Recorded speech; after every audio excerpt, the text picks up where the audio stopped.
नमस्कार, बहुत स्वागत है आप सभी का। मैं हूं आपके साथ चेतन पाठक। खबरों की शुरुआत करते हैं।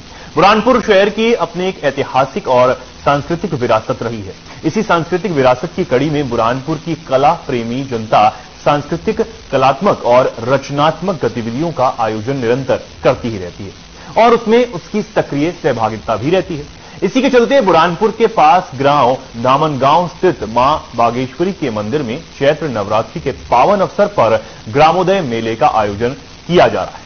चैत्र की नवरात्रि में 22 मार्च से 30 मार्च तक ग्राम धामनगांव में ग्रामोदय मेले का आयोजन किया जा रहा है। यह मेला विशेष मां, बहन और बच्चों को समर्पित रहेगा। प्रेस वार्ता में पूर्व कैबिनेट मंत्री और बीजेपी प्रदेश प्रवक्ता अर्चना चिटनिस ने इसकी जानकारी दी। चिटनिस ने बताया कि आदिशक्ति के पर्व चैत्र नवरात्र के अवसर पर प्रतिदिन अनेक आयोजन होंगे।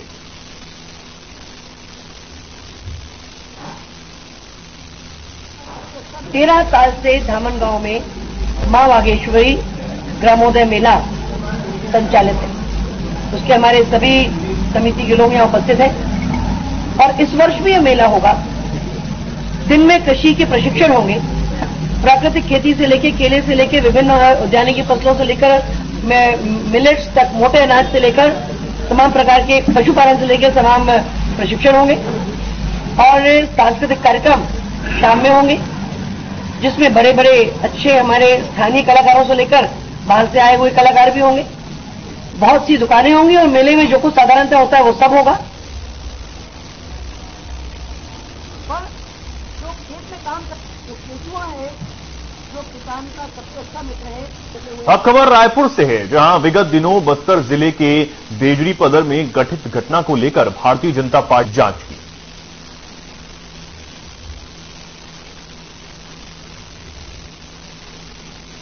यहां पर 6 सदस्यीय टीम का ये गठन किया गया था, जिसके बाद इस टीम ने जांच की है, लोगों से मुलाकात की है गांव पहुंचकर, और उसके बाद अब ये जो रिपोर्ट है वो पार्टी को सौंपी जाएगी।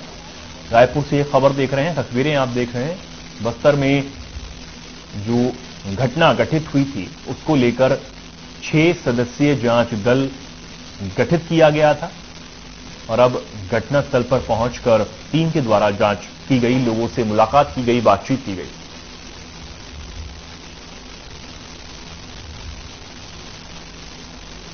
रायपुर में NHMMI Narayana super speciality hospital के डॉक्टरों की बड़ी उपलब्धि सामने आई है। 1 वर्षीय बच्ची में हाइब्रिड पर वेट्रिकुलर वीएसडी डिवाइस क्लोजर, सिर्फ 5 किलो की बच्ची को हाइब्रिड पर वेट्रिकुलर वीएसडी डिवाइस क्लोजर बचाकर एनएचएमएमआई के डॉक्टरों की टीम ने फिर एक बार अपना कौशल दर्शाया है। गंभीर कुपोषण से ग्रसित 1 वर्ष की मासूम का ओडिशा में NHMMI Narayana super speciality hospital में आयोजित एक बाल चिकित्सा कार्डियोलॉजी शिविर में प्रशिक्षण किया गया। इसमें पाया गया कि उसका वजन सिर्फ 5 किलोग्राम ही है। इसमें 14 mm वीएसडी, मतलब इसमें दिल के निचले कक्षों के बीच दीवार में एक छेद, जिसके साथ बहुत अधिक पीए प्रेशर यानी फेफड़ों में उच्च रक्तचाप पाया गया। इस पर सफल ऑपरेशन किया गया।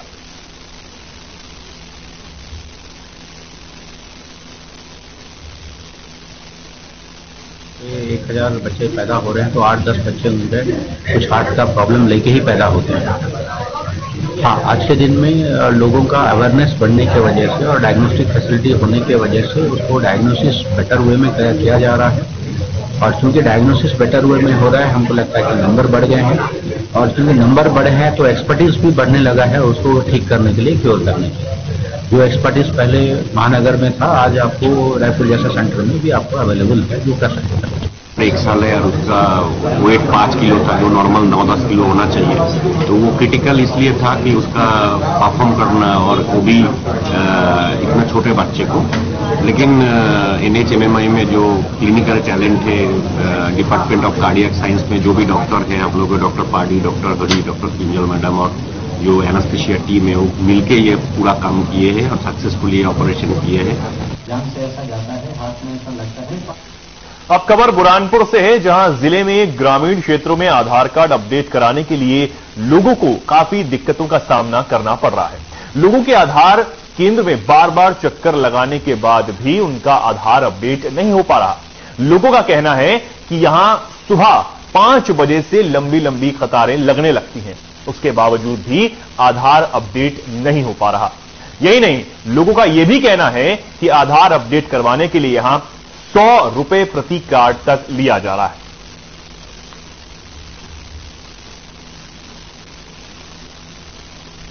एक दिन में अगर मतलब साइट अच्छी चले तो कम से कम 30-40 हो जाते हैं, और साइट नहीं चलती है तो 10-15 मैक्सिमम हो पाते हैं। मतलब लोग परेशान रहते हैं? हाँ, लोग परेशान, 1-2 घंटे कई भैया तो शाम तक बैठी रहती है। क्या नाम है आपका? जी, राहुल राणा। इसलिए आए केवाईसी के लिए। क्यों केवाईसी करवा रहे? सरकार 1000 रुपए देने वाली है महीने। इसलिए केवाईसी करा रहे? हाँ। कब से खड़े हैं? 2 घंटे से। 2 घंटे हो गए। क्या नाम है आपका? इंदू भाई। कहाँ रहते? कागरला।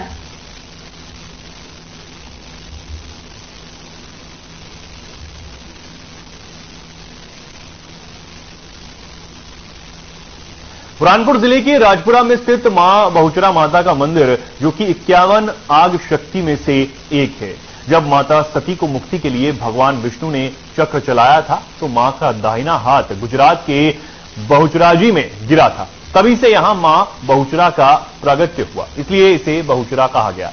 माता बहुचरा का वाहन मुर्गा माना गया है और संकल्पपुर गुजरात में मां की जन्मभूमि मानी जाती है। जो भी भक्त बहुचराजी जाते हैं वे संकल्पपुर अवश्य ही जाते हैं। ऐसे ही बुरहानपुर के गुजराती मूल वाणिक समाज के भक्त बार बार इतनी दूर ना जाकर करीब 50 सालों पहले बाबूलाल दलाल द्वारा सांकेतिक तौर पर माता बहुचरा की संगमरमर की स्थापित प्रतिमा को यहां पूजते हैं।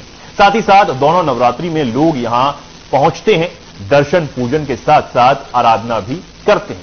शारदीय नवरात्रि में 22 दिनों का गरबा भी यहां खेला जाता है, जो करवा अष्टमी को विसर्जन होता है, और चैत्र नवरात्र में दोनों समय आरती और पूजन किया जाता है। यही नहीं, भक्त अपने परिवार में कोई भी शुभ काम होने के पहले माता को सांकेतिक तौर पर निशान के रूप में बाजे गाजे के साथ घरों में पूजा अर्चना के लिए ले करते हैं।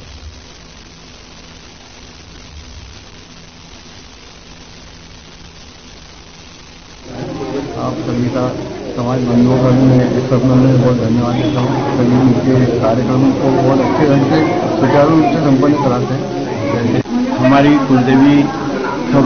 कुलदेवी माता है बहुचरा माता, जो शक्तिपीठ में एक माता, इनका भी नाम आता है और ये गुजरात के ऊर्जा डिस्ट्रिक्ट में है और बहुचरा माता इनका नाम है। ये मूर्तियों पर विराजमान है और ये सकलखंड गुजराती मोड़ बंधु समाज की कुलदेवी है और इसकी हम आराधना करते हैं। और इसके स्थापना बुरहानपुर में जो माता का स्वरूप दिया है वो संवत 2024 के अंदर श्री बाबूलाल टीकमदास दलाल और उनके छोटे भाई ने मूर्ति की स्थापना करवाई थी।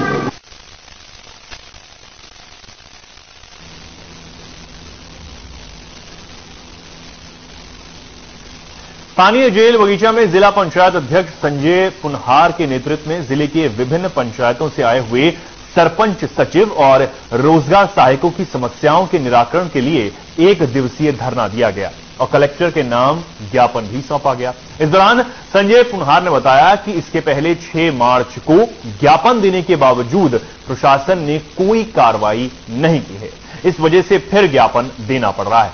इस दौरान जिला पंचायत उपाध्यक्ष संजय पुनहार के अलावा जिला पंचायत उपाध्यक्ष अमित सक्सेना, सरपंच संघ के प्रदेश अध्यक्ष निर्भय सिंह यादव और जिले के विभिन्न पंचायतों से आए हुए सरपंच सचिव और रोजगार सहायक भी यहां मौजूद रहे।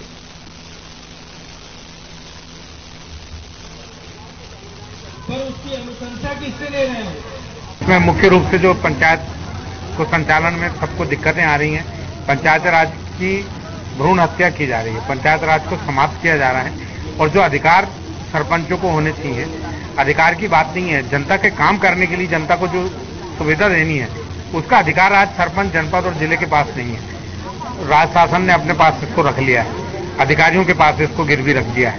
तो इसका हम विरोध कर रहे हैं कि ये पंचायत राज वास्तव में लोकतंत्र की भावना, महात्मा गांधी की भावना के अनुरूप ये इसमें जनता का सम्मान होना चाहिए।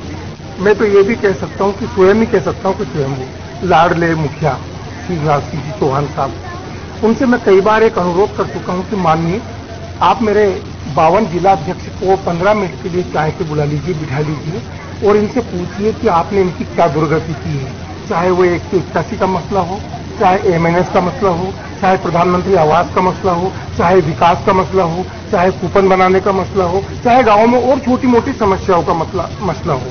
आपने दूध से मक्खी की तरह निकाल करके सरपंच को फेंक दिया है।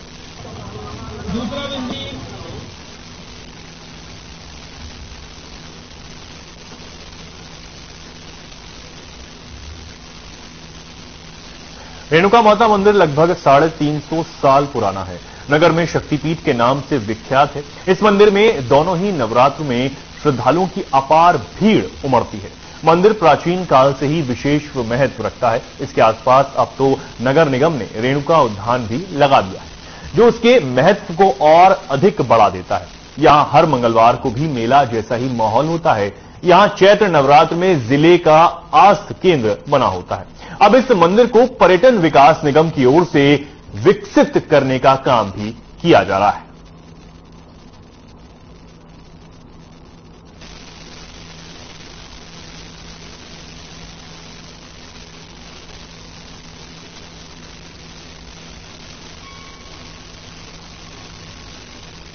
बुरहानपुर में अति प्राचीन लगभग 400 वर्ष पुराना रेणुका माता मंदिर है और हर वर्ष यहाँ पर नवरात्रि में मेला लगता है और ये चैत्र नवरात्रि है, नए वर्ष का है। सभी को नव वर्ष की बहुत बहुत शुभकामनाएं है। यहाँ पर प्रतिदिन जो है लाखों संख्या में लोग आएंगे। वैसे भी आज पहला दिन है तो साक्षात यहाँ माता जी प्रकट हुए, परशुराम ऋषि की माता जी रेणुका माता, और काफी प्रसिद्ध सभी मनोकामनाएं यहाँ पर।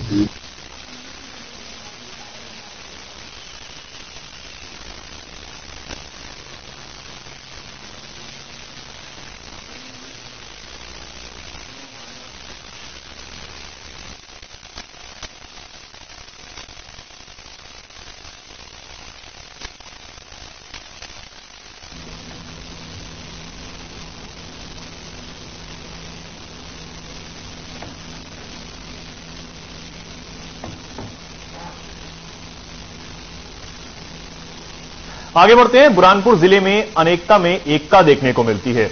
यहां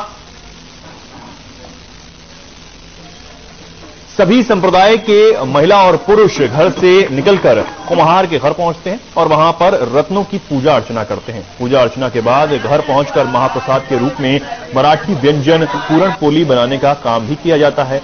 इसके पश्चात रात्रि में भजन कीर्तन का आयोजन भी किया जाता है। यहां त्योहार परंपरा के अनुसार ही मनाया जाता है। हालांकि ये पूजन अर्चना महाराष्ट्र की भक्ति पर आधारित है।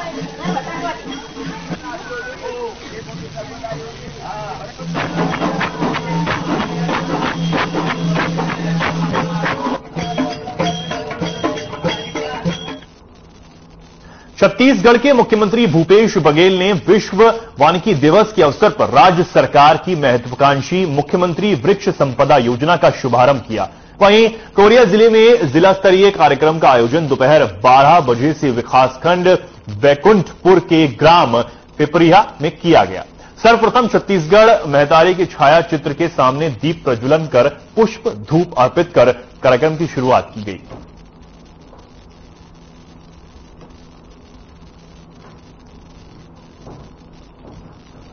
शुभ अवसर पर मुख्यमंत्री वृक्ष संपदा योजना का शुभारंभ किया गया है।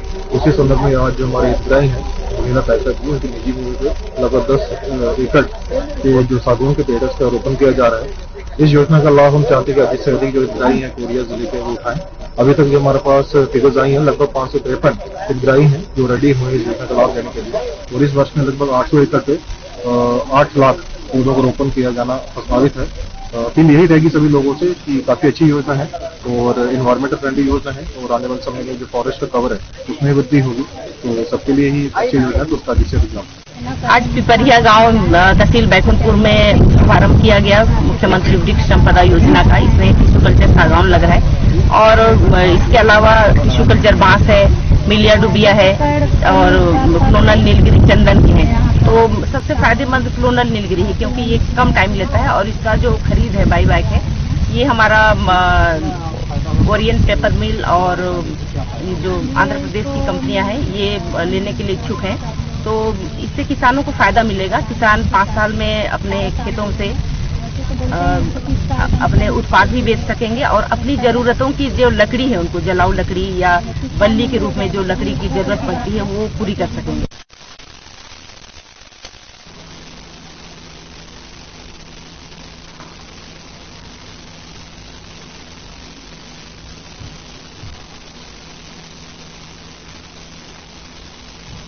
प्रदेश के मुख्यमंत्री भूपेश बघेल ने आज विश्व वानिकी दिवस के अवसर पर विधानसभा परिसर में स्थित कार्यालय कक्ष से विश्व वानिकी दिवस पर प्रदेश में मुख्यमंत्री विश्व वृक्ष संपदा योजना की शुरुआत की।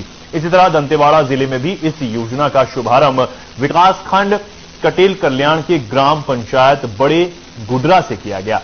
इस अवसर पर जिला पंचायत सदस्य सुलोचना कर्मा, जनप्रतिनिधियों और कलेक्टर विनीता नंदवार, वन मंडल अधिकारी सागर जाधव, एसडीएम मौजूद रहे। इस योजना के अंतर्गत जिले में लगभग 600 हितग्राहियों का चयन किया गया है, जिसके द्वारा 1400 एकड़ में वृहद स्तर पर वृक्षारोपण किया जाएगा।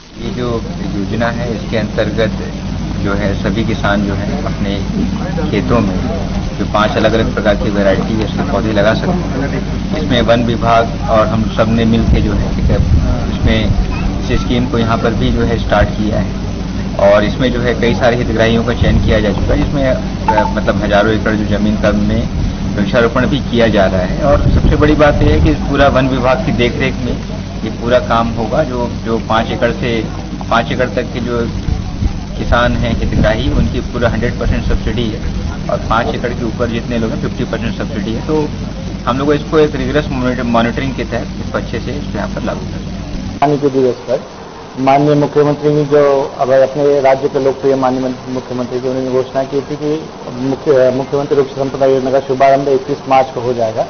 इसी कड़ी के अंतर्गत दांतेवाड़ा जिला वन मंडल में लगभग 1400 एकड़ पे 12,22,000 पौधे का रोपण किया जाएगा। उसमें लगभग 600 हितग्राही है और उनके निजी खेत पर नहीं तो एफआरए हितग्राही के वनाधिकार पत्र की भूमि है उसके ऊपर जो कमर्शियल फॉरेस्ट्री प्लांट्स होते हैं, टिश्यू कल्चर बांस है, टिश्यू कल्चर सागौन है, चंदन है, आम है, उस प्रजाति का रोपण किया जाएगा।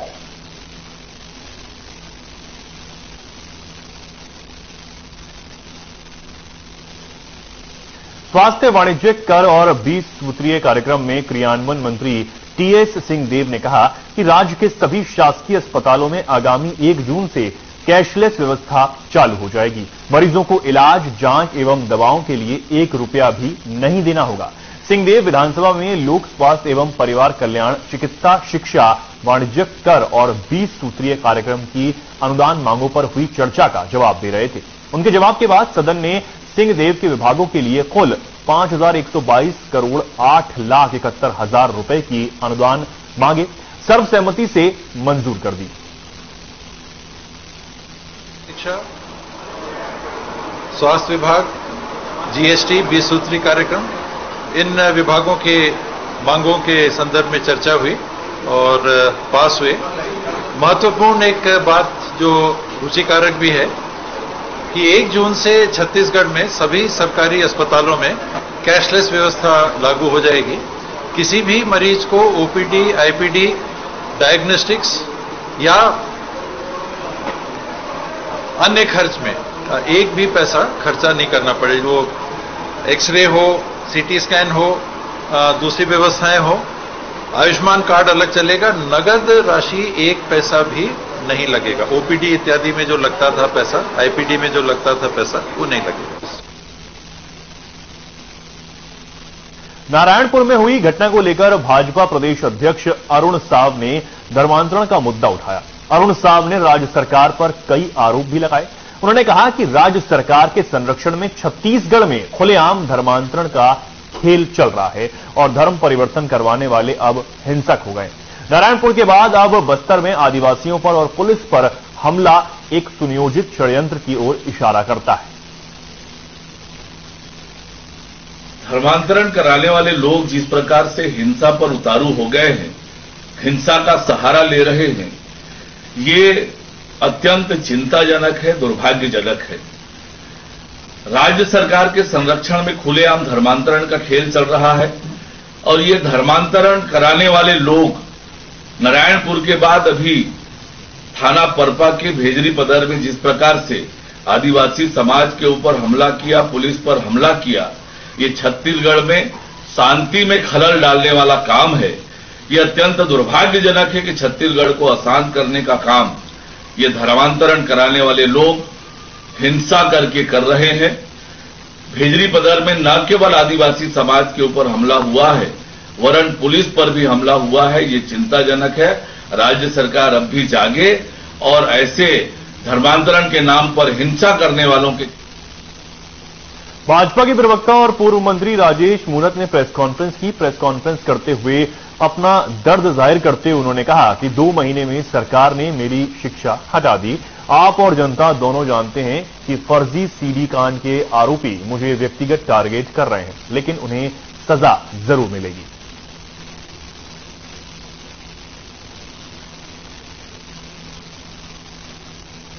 एक विषय पर वो मैं आप सबका ध्यान आकर्षित करना चाहता हूं।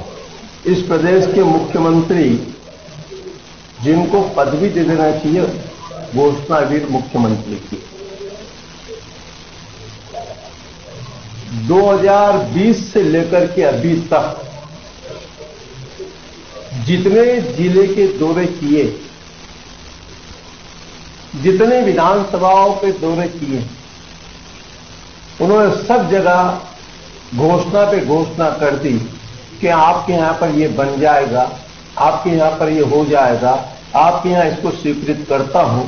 और मैं ये विधानसभा के अंदर जानकारी, उस जानकारी के आधार पर 2023 तक लोक निर्माण विभाग के माध्यम से जो घोषणा की है, ये मैं बता रहा हूं, जो वर्क डिपार्टमेंट काम करता है।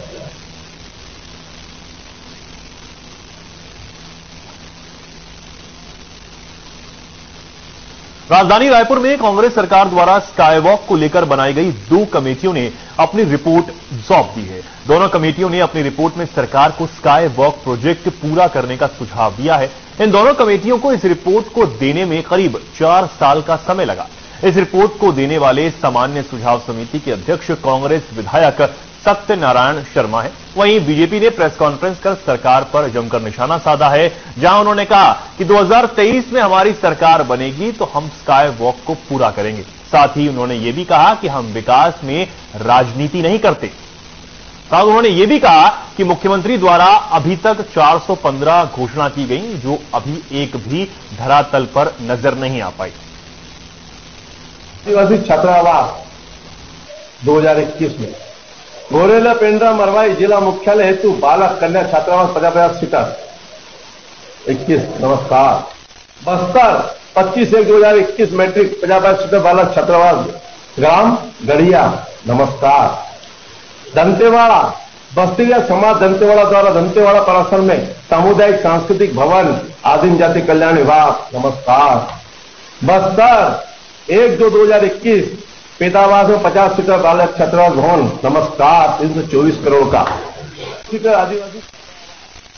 खबरों में फिलहाल के लिए इतना ही। नमस्कार।